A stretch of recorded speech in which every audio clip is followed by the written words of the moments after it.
या भारी नेसुनी साडी, काळजाच पाणी पाणी करती या पोरही.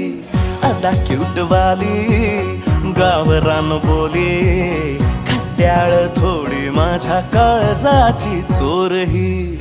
थोडं माझ्या पिरामध्ये पड तू ग बाई, खुळ्यागत झाला मन तुझ्याच पायी. आता मला लागली या लग्नाची घाई, नाही आता बोलू नको अग माझी राणी. होशील का या पठ्याची सोबर घरवाली. मराठमोळी थोडीशी साधी भोळी, स्वागताचा भारी